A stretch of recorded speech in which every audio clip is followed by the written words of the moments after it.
Hello दोस्तों, क्या हाल है। तारीख आज 18 जुलाई दिन मंगलवार, हिंदी तिथि में सावन महीने का शुक्ल पक्ष शुरू हो गया, प्रतिपदा यानी एकम। और आइए बात करते हैं आज के मुख्य समाचार में देश भर की तमाम बड़ी खबरों। सीमा हैदर और सचिन की लव स्टोरी का मामला आजकल देश में काफी चर्चा का विषय बना हुआ है। और कहीं सीमा हैदर पाकिस्तानी एजेंट या जासूस तो नहीं, इसकी जांच के लिए कल यूपी पुलिस के साथ एटीएस ने मिलकर सीमा हैदर को हिरासत में लिया, पूछताछ भी की सीक्रेट लोकेशन पर। और इस दौरान कुछ नए खुलासे देखने को मिले। आगे बताऊंगा मैं आपको इस मुद्दे से जुड़ी पूरी बड़ी खबरें विस्तार से। फिलहाल बात करते हैं खबरों में शुरुआत से। तो देखिए दोस्तों, एक तो आज मंगलवार से अधिक मास शुरू होने जा रहा है और मल मास को भगवान विष्णु के नाम के आधार पर पुरुषोत्तम मास भी कहा जाता है। इस महीने में पूजा पाठ के साथ ही ग्रंथों का पाठ करना भी अच्छा माना जाता है। 19 साल बाद इस सावन में ये अधिक मास मिल रहा है। सौर चंद्र कैलेंडर के अंतर से बना ये एक्स्ट्रा महीना और इस कारण इस बार त्योहार वगैरह भी 19 दिन देरी से शुरू होंगे। चलिए बड़ी खबर देखिए आप। राजधानी दिल्ली में बाढ़ आ रही है आजकल, आपको पता होगा। तो इसलिए दिल्ली की केजरीवाल सरकार ने बाढ़ प्रभावित इलाकों में स्कूली छात्रों को छूट दी है। छात्र अस्थायी रूप से बिना किताबें बिना स्कूल ड्रेस के भी विद्यालय में आ सकते हैं। अच्छा, एक बड़ी अच्छी खुशखबरी आ चुकी है दोस्तों। सहारा इंडिया में करोड़ों लोगों का पैसा फंसा हुआ है, उनके लिए फाइनली गुड न्यूज आ गई है। आज गृह मंत्री अमित शाह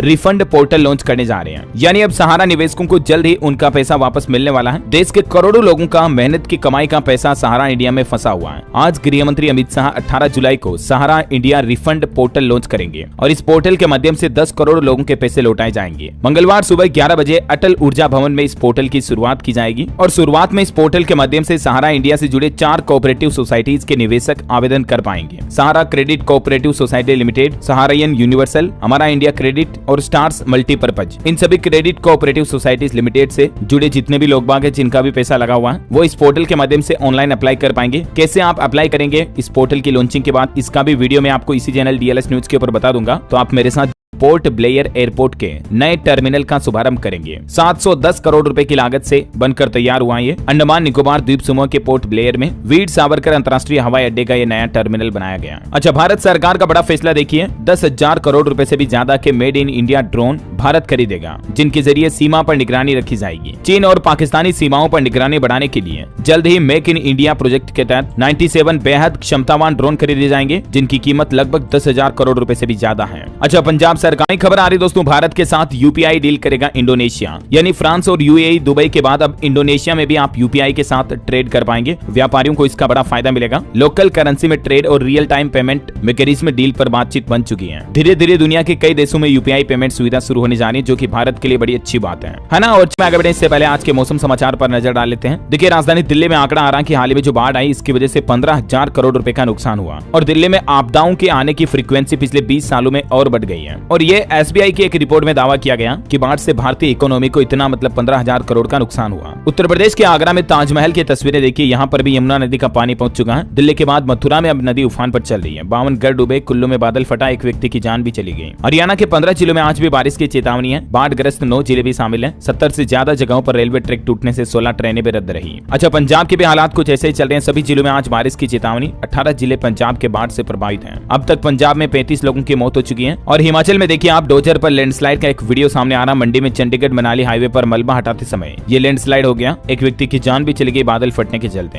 अच्छा, राजस्थान के चूरू में एक घटना देखी गई। गूगल मैप ने गलत रास्ता बताया तो तालाब में उतर गई कार भी। पंजाब से खाटू श्याम जा रहा था ये परिवार। छत्तीसगढ़ में भी जमकर बारिश की चेतावनी है। रायपुर, बिलासपुर और दुर्ग संभाग के लिए सरकार ने अलर्ट जारी किया है। और बिहार और पश्चिम बंगाल जैसे राज्यों ने यह भी मांग की है कि बिजली गिरने से होने वाली मौतों को भी सरकार प्राकृतिक आपदा के रूप में घोषित करे, ताकि इन घटनाओं का मुआवजा मिल सके लोगों को। और देखिए, पंजाब में तो 60,000 एकड़ फसल का भी नुकसान हो चुका है बाढ़ की वजह से। तो कुल मिलाकर पंजाब, हरियाणा समेत देश के कई राज्यों में आज और कल भी भारी बारिश का अलर्ट है, सावधान रहिएगा। स्काईमेट वेदर की रिपोर्ट के मुताबिक अगले 24 घंटों के दौरान किन किन राज्यों में बारिश हो सकती है, जिसकी जानकारी भी आप स्क्रीन पर देख सकते हैं। अच्छा, सराफा बाजार पर नजर डाले दोस्तों, तो सोने में 50 रुपए की गिरावट आई है और अभी दिल्ली सराफा बाजार में सोने का रेट 59,950 रुपए प्रति 10 ग्राम चल रहा है। चांदी अभी स्थिर रही है 76,400 रुपए प्रति किलो पर, है ना। और चलिए दोस्तों, अब अपन चंद्रयान 3 पर एक लेटेस्ट अपडेट आ गया है। चंद्रयान 3 एक और ऑर्बिट ऊपर पहुंच गया है, यानी हमारे चंद्रयान ने एक और पड़ाव पूरा कर लिया है अपने चांद तक पहुंचने के रास्ते का। और अगले 3 पड़ाव में ये पूरा चांद की कक्षा में पहुंच जाएगा। इसरो ने कहा कि हमारा स्पेसक्राफ्ट बिल्कुल सही कंडीशन में और तय प्लानिंग के मुताबिक आगे बढ़ रहा है, जो कि हम सभी भारतीयों के लिए बड़ी अच्छी बात है। और इसी बात पर एक लाइक तो बनता है यार दोस्तों, फटाफट से लाइक कर दीजिए, कंजूसी नहीं करनी लाइक में कभी। और अपन आगे बढ़ते हैं सीधे खबरों की तरफ। देखिए आप, 3 जासूस जो पाकिस्तान के लिए काम कर रहे थे भारत से, उनको गुजरात अहमदाबाद कोर्ट की तरफ से उम्र कैद की सजा सुना दी गई है। इंडियन आर्मी कैंपों में ये रेकी करते थे। कोर्ट ने कहा कि तीनों रहते भले भारत में थे,